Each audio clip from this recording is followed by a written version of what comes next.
especialmente nos Estados Unidos, está a ser destacado. Chama-se adulting. E basicamente é o verbo da palavra adulto. É dizer adultar. Não adulterar, mas adultar. E o fenómeno é este. Há muitos jovens adultos que chegam a ser adultos, mas que não têm as capacidades que um adulto normal tem. Não têm aprendido as coisas que um adulto deve saber como fazer. Vamos ver o slide aqui, Gisele. Este é um anúncio para um curso que alguém pode tirar e assim ensina coisas muito importantes como passar o ferro, como fritar um ovo, como separar a roupa para não ficar tudo da mesma cor na máquina de lavar roupa, de como escrever um CV, de pagar as contas, tudo coisas que um adulto deve saber, mas que muitos adultos mais novos ainda não sabem. Eu sei que algumas esposas aqui estão a fazer alguns apontamentos para poder inscrever o seu marido para este curso.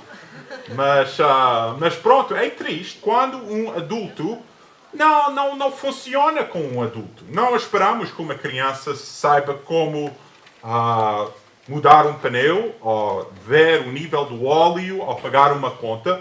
Mas um adulto, sim. E aqui no livro de Hebreus, o autor ele vai parar a sua pregação sobre Jesus, sendo o sumo sacerdote, e ele vai fazer um parênteses. E logo no meio disto, ele vai parar e vai dizer: olha, vocês não estão a portar-se como adultos. Então é assim que vamos ver esta passagem hoje, e vamos iniciar esta passagem. Então vamos ler Hebreus capítulo 5 e vamos começar em versículo 11. Começando em versículo 11, lembra que antes ele tem falado de Jesus, o sumo sacerdote. Falamos sobre isso há 2 semanas. Agora versículo 11.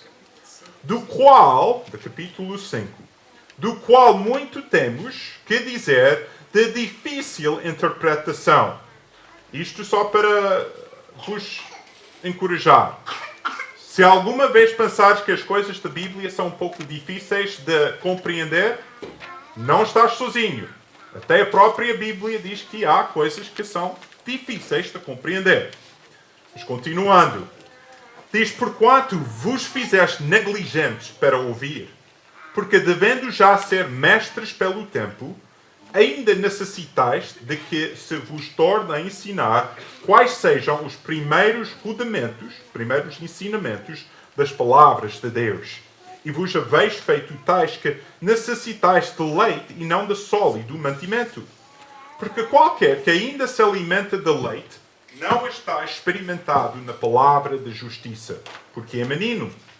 Mas o mantimento sólido é para os perfeitos, ou os maturos, os quais, em razão do costume, têm os sentidos exercitados para discernir tanto o bem como o mal.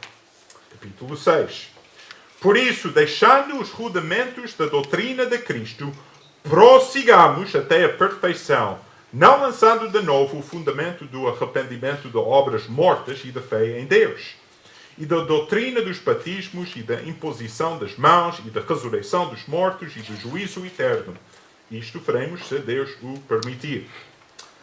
Porque é impossível que os que já uma vez foram iluminados e provaram o dom celestial e se tornaram participantes do Espírito Santo e provaram a boa palavra de Deus e os poderes do século futuro e recaíram, sejam outra vez renovados para arrependimento.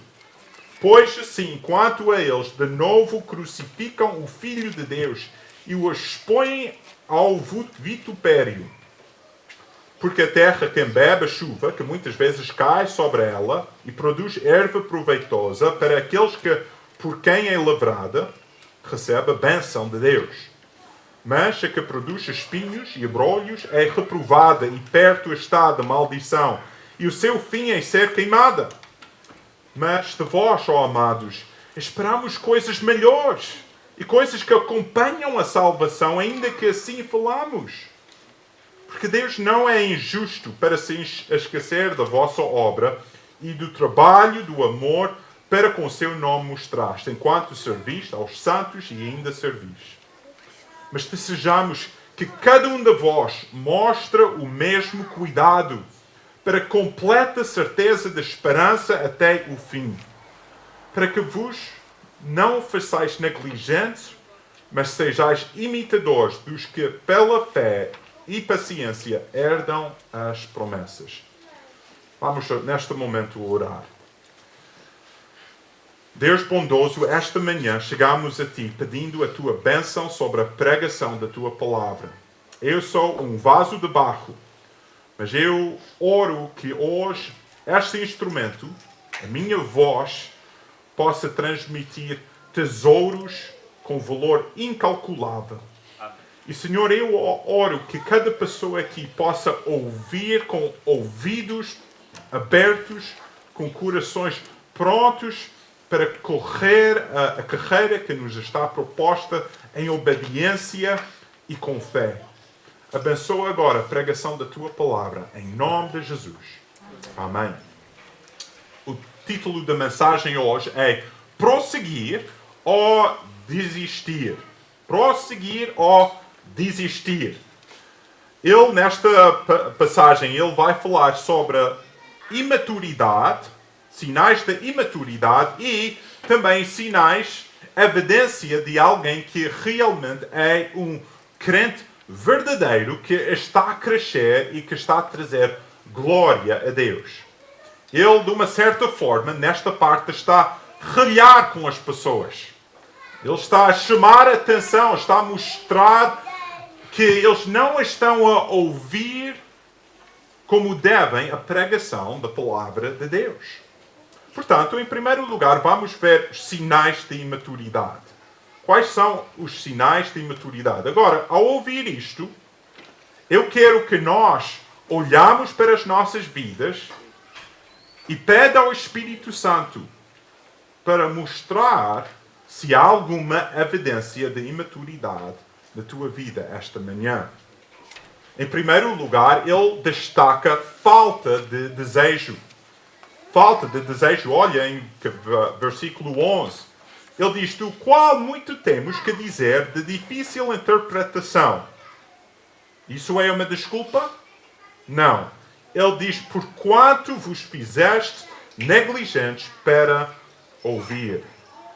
Ele afirma que as suas palavras são, de facto, desafiadoras, mas a culpa da falta de compreensão está nas pessoas.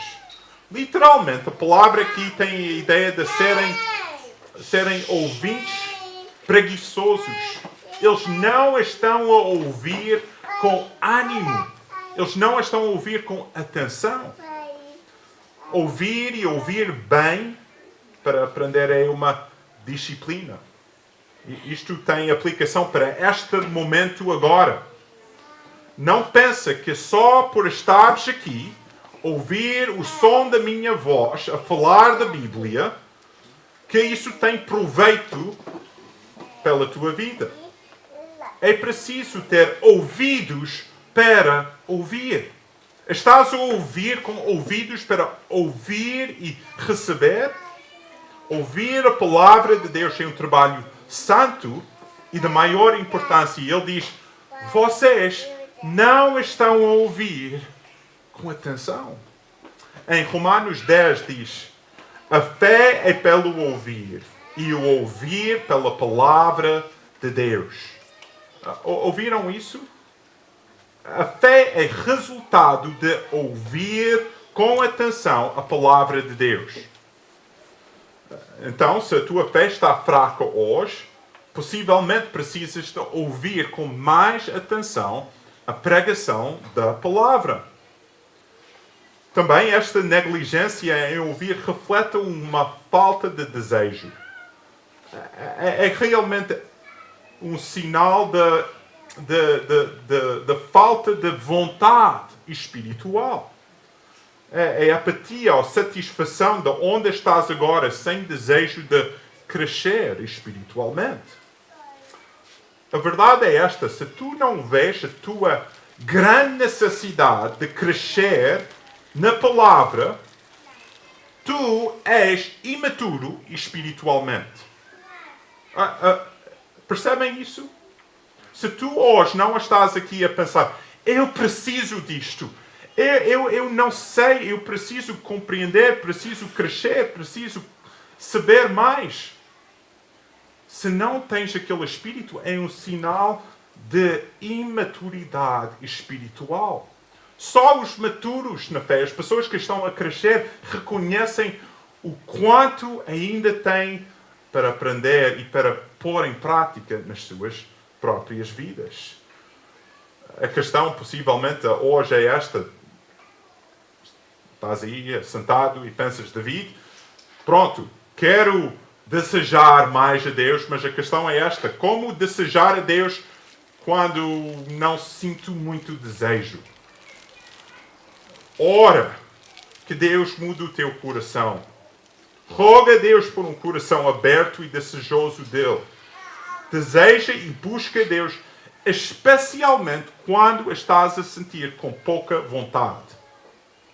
Querem uma chave de crescimento espiritual para a tua vida hoje? Busca a Deus quando não sintas vontade de buscar a Deus. Vais ver que ao tomar aquele passo da fé, ao procurar a Deus, mesmo quando tens pouca vontade, pouca disciplina espiritual, que Deus vai recompensar aquele passo com a força de tomar o próximo passo para tomar o próximo passo e a seguir e a seguir. Portanto, temos aqui primeiro sinal da imaturidade, falta de desejo. Mas em segundo lugar, em versículo 12, ele também diz que há falta de crescimento. Também outro sinal de imaturidade.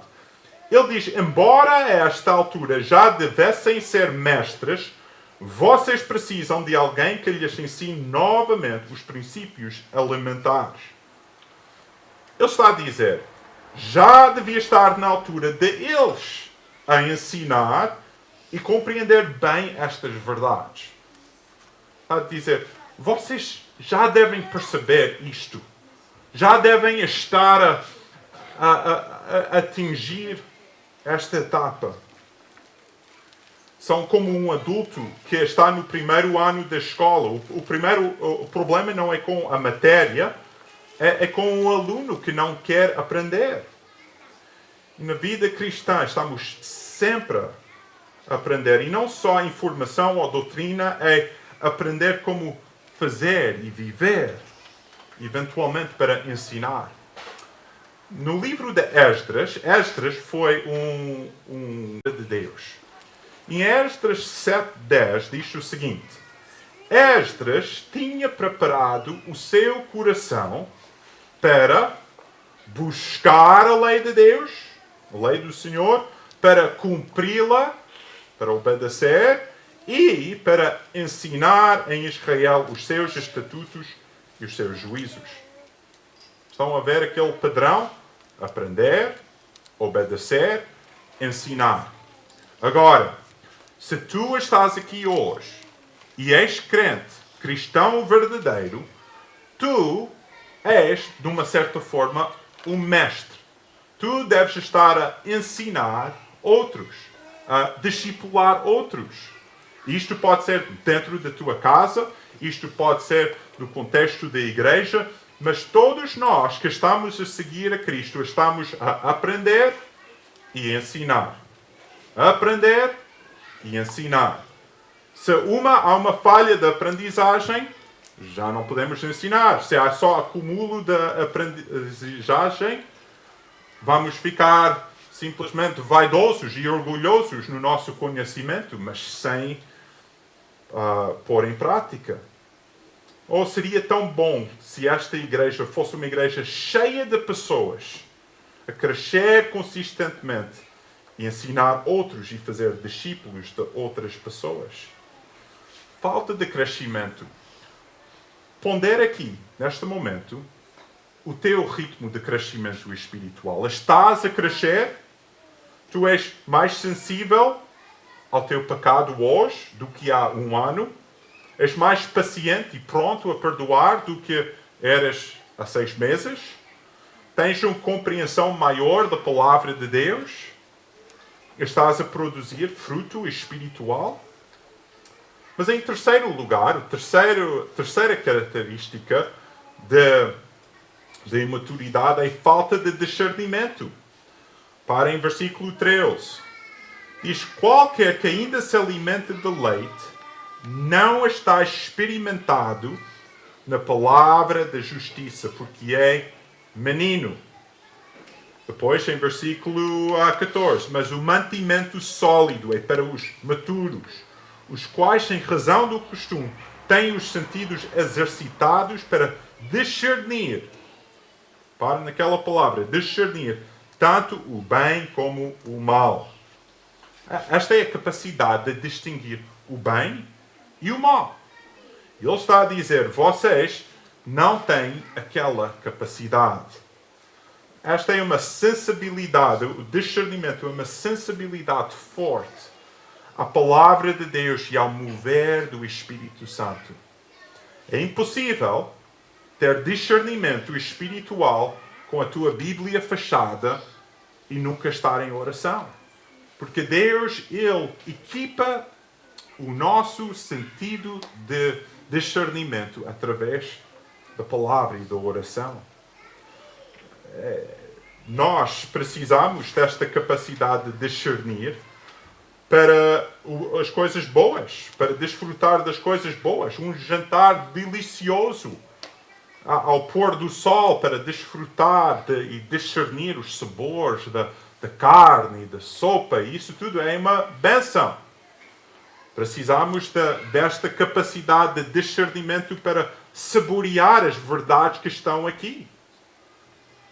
Quanto mais cresceres, mais preciosas, mais saborosas a verdade da Bíblia vai ser para a tua vida.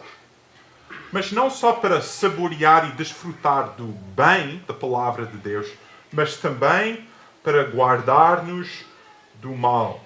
Sabem, as mães muitas vezes têm um sexto sentido de perigo para com os seus filhos. Até é só uma sensação. Eles não podem nem estar aí na sala, mas possivelmente eu devia ir lá ver o que o meu filho está a fazer. Tenho uma sensação.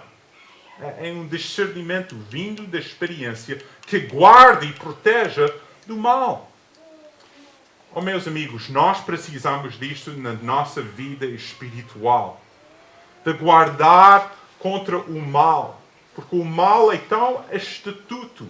E ele está a dizer aqui, estas pessoas ainda se alimentam de leite, não têm experiência na palavra de Deus. Ele diz, devem ter os sentidos exercitados, aptos para discernir tanto o bem como o mal. A Bíblia diz, para que não sejamos meninos inconstantes, levados em roda por todo o vento de doutrina, pelo engano dos homens, antes seguindo a verdade em amor, cresçamos em tudo. Então, falta de discernimento, mas em quarto lugar, falta de genuinidade. Veja comigo em versículo 4 de capítulo 6. Agora, esta é uma das passagens mais controversas do Novo Testamento. Há muitas ideias e muitos estudiosos têm escrito sobre isto. Então, vamos ver. Diz, é impossível que os que já uma vez foram iluminados e provaram o dom celestial, depois saltando para o versículo 6, e recaíram, sejam outra vez renovados para arrependimento. Este quarto sinal de imaturidade realmente é um sinal de não ter vida espiritual. É a falta de genuinidade. Estes versículos aqui mostram que ele fala de pessoas que foram iluminados. provaram o dom celestial, tornaram participantes do Espírito Santo, mas que recaíram. Agora, a pergunta é esta. Estão comigo? A pergunta é, será que estas pessoas são crentes verdadeiros, aceitaram Jesus verdadeiramente e perderam a sua salvação, deixaram de ser salvos? Será que é isto que está a ser descrito aqui? De um modo, podíamos dizer, parece. Ele diz, foram iluminados, provaram, quer dizer, viram, estão a olhar para a maravilha, mas recaíram. Agora, uma regra muito importante na interpretação da Bíblia. Se chegares a uma passagem que não percebes muito bem, vai a outra passagem que fala de uma forma mais esclarecedora. Então, vamos a algumas passagens. É possível alguém genuinamente salvo perder a sua salvação? Várias passagens dizem não. Em João 5 diz, na verdade vos digo, quem ouve a minha palavra e crê naquele que me enviou, tem a vida eterna e não entrará em condenação, mas passou definitivamente da morte para a vida. Mais tarde diz, dou-lhes a vida eterna, nunca hão de perecer, ninguém as arrebatará da minha mão. Diz em 1 João, saíram de nós, mas não eram de nós. Está a falar de pessoas que deixaram a fé, andavam com as pessoas da fé, estavam na igreja, vamos dizer, mas que saíram e diz, mas não eram de nós. Porque se fossem de nós, ficariam conosco. Mas isto é para que se manifestasse que não são todos de nós. Então, quem são estas pessoas que ele está a descrever aqui? Eu acredito que estas são pessoas apóstatas. São pessoas que perceberam o Evangelho, que possivelmente tomaram uma profissão de fé, que até foram membros da igreja, mas que nunca verdadeiramente possuíram a salvação. Estas pessoas são como a parábola de Jesus, que a semente caiu em terra onde houve espinhos. No início deu fruto, mas depois, por causa dos prazeres e os cuidados deste mundo, foi sufocado. Ou caiu em pedra, por causa das perseguições, murchou. Então, é muito possível alguém reconhecer o Evangelho, estar atraído por Jesus, seguir Jesus de uma certa forma, estar na igreja, mas aquela pessoa não ser genuinamente salvo. E é isso que eu acredito que o autor de Hebreus está a descrever aqui, a falta de genuinidade. A palavra ele diz aqui, recaíram, sejam outra vez renovados para arrependimento, pois assim quanto eles de novo crucificam o Filho de Deus.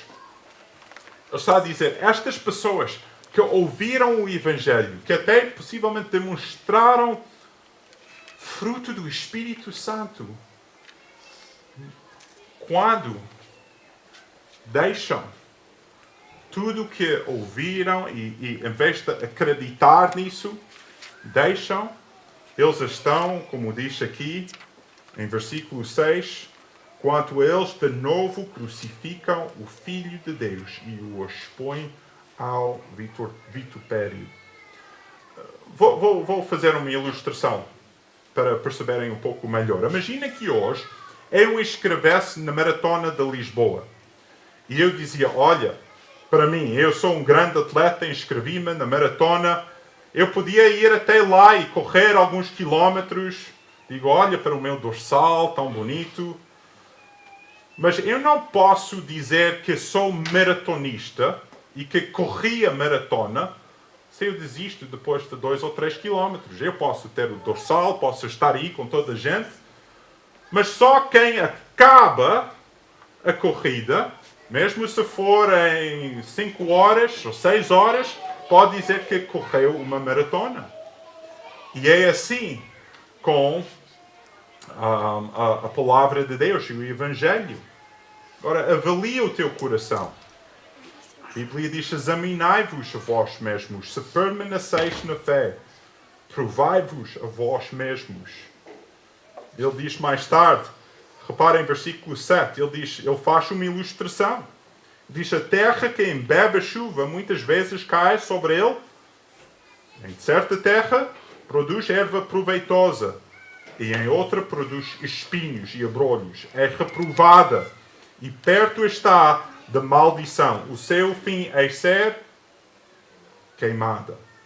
Portanto, nós temos visto sinais de imaturidade. Avalia o teu coração neste momento. Permite que o Espírito Santo sonde-te hoje. As palavras aqui em Hebreus são para o nosso bem. São para chamar a nossa atenção. Ouve. Não seja como estas pessoas que ele diz são ouvintes preguiçosos. Mas ouve e permite que o Espírito Santo sonda o teu coração. Agora, rapidamente, passos para a maturidade. O que é que isto nos ensina sobre um crente maturo? Em primeiro lugar, precisamos ser desafiados pela palavra. Desafiados pela palavra. Isto para mim é tão engraçado. Repara, ele tem estado a dizer: olha, vocês são ouvintes preguiçosos, vocês não são adultos, são como crianças. Se fosse eu, passo diria, apesar disto, vou continuar. Mas repara em capítulo 6, versículo 1. Qual é a palavra lá? O que é que ele diz? Ele diz: por isso, portanto. E isso para mim soa um pouco estranho. Ele diz: vocês são meninos, portanto, vamos continuar e eu vou continuar a falar destas doutrinas tão profundas e difíceis de entender. Estão a perceber a ironia aqui? Isto é lindo, porque mostra que que a solução para a imaturidade não é comodidade, não é simplesmente ficar aí desleixado, mas é para ser continuamente desafiados com a verdade. Não é como ele está a dizer aqui. Vocês deviam estar a comer carne, mas estão aqui na leite. Então ele diz: pronto, eu vou dar-vos um bife. É mais ou menos a ideia que ele está a dizer. Então, ele diz que precisamos ser desafiados pela palavra. Diz: por isso, deixando os rudimentos, os básicos, prossigamos até a perfeição. Quando ele diz deixamos os rudimentos, ou os básicos da doutrina, não significa que estamos a abandonar, mas diz que é como uma base de uma casa. Construímos. Não deixamos simplesmente a base desfeita, mas construímos e continuamos. Então, isto mostra que a cura para a nossa imaturidade é ser desafiado. Não é ser mimado, mas esticado e provado. E nós, como igreja, nós queremos ser uma igreja. Cada pregação que eu faço, cada lição que é dada na escola dominical, queremos que até a criança mais pequena consiga compreender. Mas ao mesmo tempo que é desafiado e alimentado. Preciso ser desafiado pela palavra. Que fantástico! Abre a tua Bíblia. Ouve a mensagem. Não fica desanimado se não percebes tudo que está lá. Isso é bom sinal. Quanto mais tu aprenderes, mais fácil o resto vai ser de aprender. Mas também preciso ser desafiado pela palavra, mas também preciso lembrar que crescimento espiritual exige trabalho, mas vale a pena. Repara como ele diz isto em versículo 10. Ele encoraja os maturos dentro desta congregação. Ele diz, porque Deus não é injusto para se esquecer da vossa obra e do trabalho do amor que para com o seu nome mostrastes, enquanto serviste aos santos e ainda servis. Crescimento espiritual, maturidade não é simplesmente conhecer mais verdade, mas sim praticar a verdade também. Neste versículo ele fala da obra, de trabalho. Esta palavra da obra tem a ideia de trabalhar até o ponto de estar exausto. E o que é que ele diz sobre o nosso trabalho? Diz primeiro que é um trabalho, não é simplesmente dar a Deus os restos das nossas vidas, é dar o melhor. Mas em segundo lugar, diz que é ao amor do seu nome, é feito em amor de Deus. Cada vez que servimos a Deus, seja aqui na igreja, com a igreja, ou em casa, ou na família, ou seja onde for, é um ato de amor a Deus, em primeiro lugar. Cada nota da música que o Ministério do Louvor toca é, em primeiro lugar, um ato de amor a Deus. Cada vez que alguém limpa a igreja é um ato de amor a Deus. Cada vez que tu falares de Jesus Cristo aos teus amigos, é, em primeiro lugar, um ato de amor. É dizer o que Deus tem feito na sua vida. E isto é precioso, porque ele diz, uma outra versão diz o seguinte: Ele não se esquecerá do trabalho de vocês e do amor que demonstraram por Ele. As pessoas muitas vezes podem esquecer aquilo que nós fazemos, não é? Graças a Deus que Deus não esquece. Isso é precioso. Não cansa em fazer o bem. As pessoas vão desiludir. Muitas vezes os resultados vão ser escassos. Mas Deus não esquece. E que grande motivo de continuar e abundar na obra do Senhor. Não é em vão. Não é em vão. E isto tudo é um ato de amor, não é em vão. E crescimento espiritual exige trabalho, mas vale a pena. Ninguém vai chegar ao céu e dizer, amei demais, eu devia ter amado menos. Ou perdoei demais, não devia ter perdoado tanto. Trabalhei demais por Jesus, fui generoso demais. Ninguém vai chegar ao céu e dizer isso. O único remorso será, que se eu tivesse feito mais. Portanto, tu, hoje, ao acordares e ouvir a palavra de Deus, não é em vão ser recebido com fé. Tu amanhã, quando orares pela salvação dos teus familiares e viveres uma vida santa e justa no mundo corrompido, podes ter a certeza absoluta que no fim das contas vai valer a pena. Em versículo 11, podemos ver que ele está a falar para uma congregação diversa, não é? Ele diz, desejamos que cada um de vós mostre o mesmo cuidado. Ou que cada um de nós possamos mostrar este mesmo cuidado para completa certeza da esperança até ao fim. Mas finalmente preciso continuar e não desistir. Versículo 12. Para que vos não façais negligentes. Mais uma vez, aquela palavra preguiçosa. Que ouvimos preguiçosos, mesma palavra aqui. Mas sejais imitadores dos que pela fé e paciência herdam as promessas. Vamos ver isto, mas ao longo do livro de Hebreus, o autor vai dizer duas coisas preciosas. Ele vai dizer o tema do livro. O que é? Qual é o tema do livro? Jesus é melhor. Ele vai dizer vez após vez, Jesus é melhor, Jesus é melhor, Jesus é melhor. E ele vai dizer vez após vez, não desiste, não desiste, não desiste. Fixa os teus olhos em Cristo, o autor e consumador da nossa fé. Ele vai dizer, não desiste, não volta para trás. Nós não somos aqueles que retrocedem, mas continuamos, prossigamos.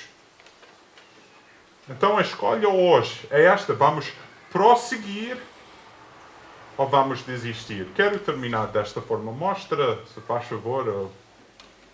Nós todos conhecemos o Billy Graham. E conhecemos como ele foi um homem que Deus usou para pregar o Evangelho a, dizem, 2.000 milhões de pessoas ouviram Billy Graham pregar o Evangelho de Jesus Cristo. Mas sabiam, no início do seu ministério, ele enfrentou uma crise da fé. Isto é, o Billy Graham, quando ele era novo, ele viajava e pregava com este homem aqui, Charles Templeton. Charles Templeton também era evangelista, tal como Billy Graham. Charles Templeton, ele fez uma profissão de fé em 1919. E muitas pessoas, eles viajavam juntos, eram grandes amigos. Muitas pessoas até pensaram que Charles Templeton iria ter um ministério mais abrangente do que Billy Graham. Mas Charles Templeton começou pouco a pouco, a deixar a fé. Começou a duvidar da palavra de Deus. Ele via que as opiniões modernas não alinhavam com a Bíblia. Então ele começou a desviar.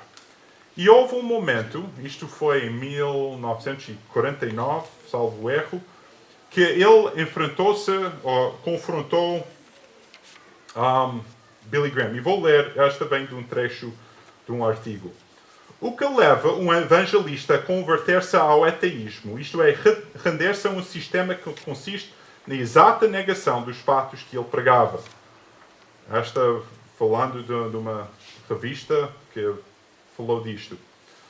Segundo o relato da Time Magazine, tanto Graham quanto seu amigo pregavam o Evangelho até o momento em que Templeton se deparou com os questionamentos de teologia liberal, a verdade bíblica e com as conclusões avassaladoras que o método de investigação materialista faziam contra as Escrituras.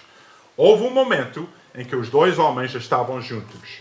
E Charles Templeton, ele olha para Billy Graham e ele diz, Billy, hoje, como pode acreditar na Bíblia? Como pode acreditar que os milagres são verdadeiros? Como pode acreditar que Deus criou o mundo? Tu não podes parar de pensar. Tu és um homem inteligente. Não deixa de pensar. E a Bíblia diz que... os relatos dizem que Billy estava bastante abalado com esta conversa. O seu amigo tinha lançado muitas perguntas e ele não conseguia responder bem. Então ele estava abalado. Mas pouco tempo depois, em Califórnia, uma noite, ele foi caminhar na floresta. Ele chegou ao cepo de uma árvore caída e ele colocou a sua Bíblia lá. E ele, segundo o seu testemunho, diz o seguinte: ó Deus, há tantas coisas neste livro que eu não percebo. Há muitos problemas que vejo e eu não encontro a solução. Há coisas na Bíblia que parecem não concordar com a ciência moderna. Há questões filosóficas e psicológicas que Charles, o seu amigo, e outros estão a levantar. Mas nesse momento, Graham caiu aos seus joelhos. Espírito Santo movendo nele, e ele exclamou: Pai, eu vou aceitar isto com a tua palavra pela fé. A minha fé em ti vai ser maior do que as minhas dúvidas intelectuais. Eu vou acreditar que esta é a tua palavra divinamente inspirada. No dia a seguir, ele foi pregar. 400 pessoas converteram-se a Cristo. E um dos seus amigos disse: eu nunca vi Billy Graham antes pregar com tanta convicção como ele pregou naquele dia. Poucas semanas depois começou a cruzada em Los Angeles, que realmente foi a inauguração do seu ministério mundial. E hoje, milhões e milhões e milhões de pessoas têm aceito Cristo por causa do ministério do Billy Graham. O que aconteceu com Charles Templeton?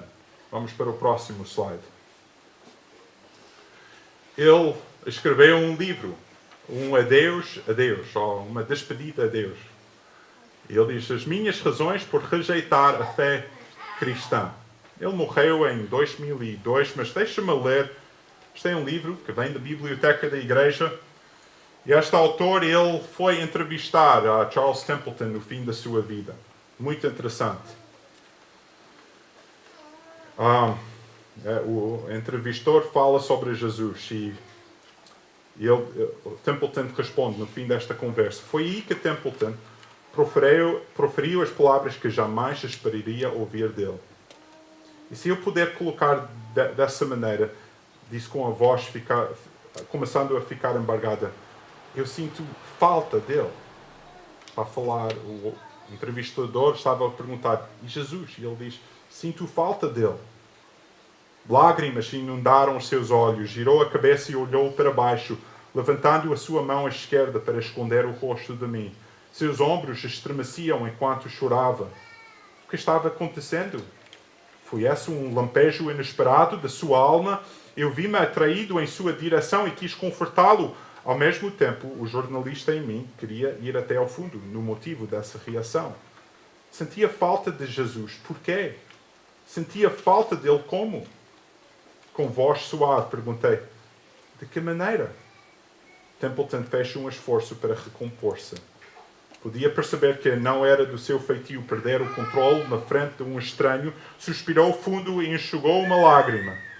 Depois de mais alguns instantes constrangedores, gesticulou com a mão indicando que não queria prosseguir.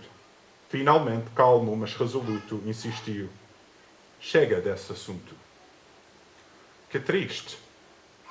Chegar ao fim da sua vida, um homem que conhecia, um homem que teve toda a oportunidade, que desfrutou das bênçãos, de ver tudo o que Deus podia fazer na sua vida e no fim, chega. O meu apelo hoje é muito simples. Jesus é melhor. Não desiste. Continua. Não deixa a fé. Continua e persevera e sirva. Jesus é melhor. Portanto, vamos continuar. Ao fim da sua vida, não podia haver vidas tão diferentes. Um com remorsos, mas ainda com coração duro. E outro que até o último respirar a pregar Jesus Cristo. Ou que isso possa ser assim nas nossas vidas também.